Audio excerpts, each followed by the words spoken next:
Well, let's just bring in Samiran Chakraborty now.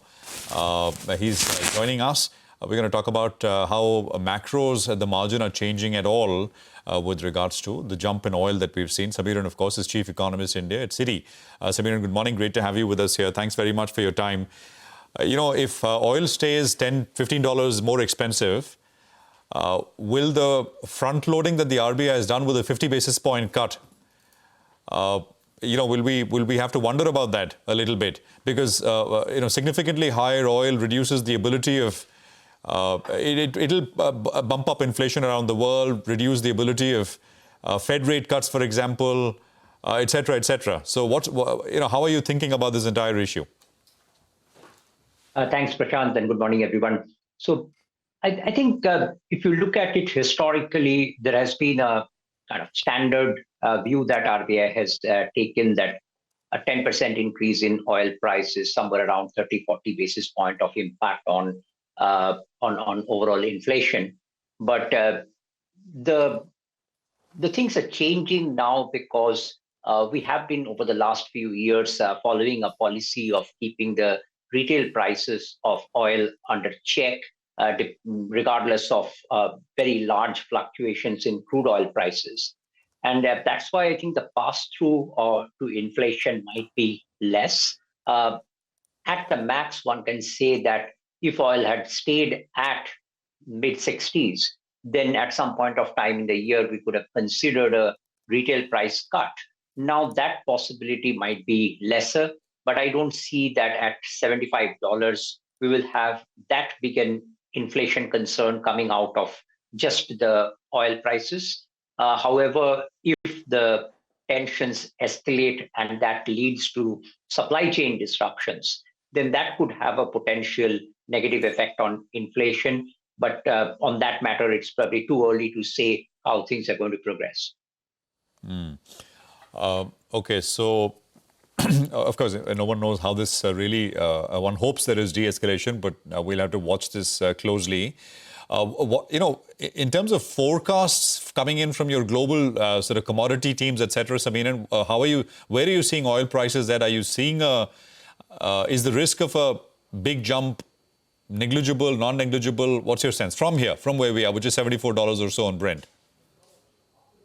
So our commodity strategists think that about $10 to $15 per barrel of geopolitical risk premium is already built into the current oil prices. So from that perspective, it's not that the markets are completely ignoring the risk.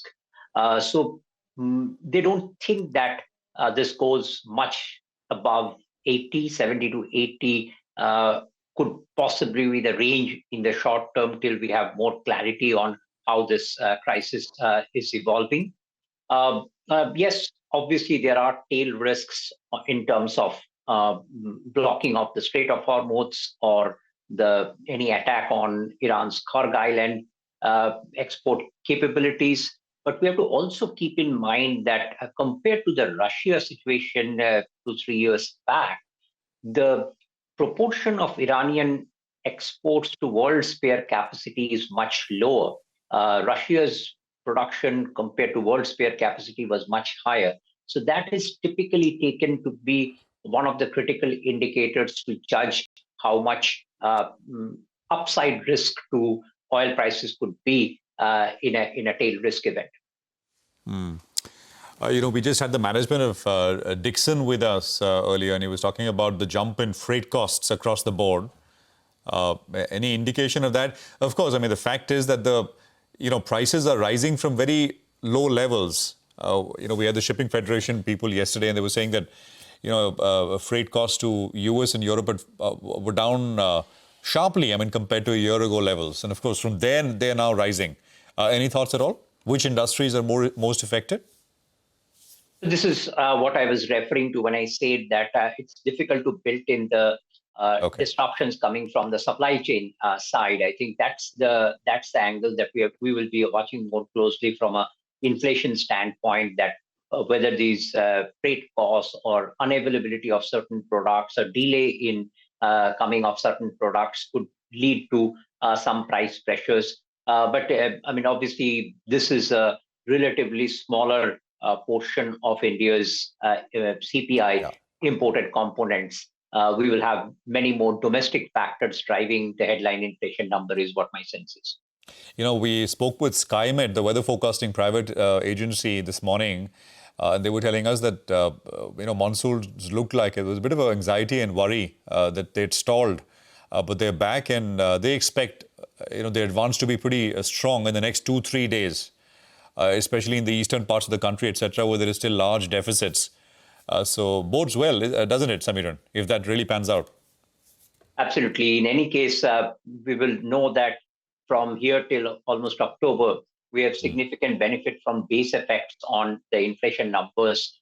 We think the next print could be as low as about 2.2%, given where the prices are. So if we don't see a kind of midsummer increase in vegetable prices compared to what we got last year, then we could see a really benign phase of inflation, at least for the next 6 months or so. Samiran, we also, since I have you on, the monsoon session of Parliament, right? Anything from a policy perspective on your radar broadly? So I think the new income tax bill is going to be tabled in the Parliament after it has passed through the Parliamentary Standing Committee. So that will be something which probably people will be observing, although there are not too many market-moving things possibly in that bill.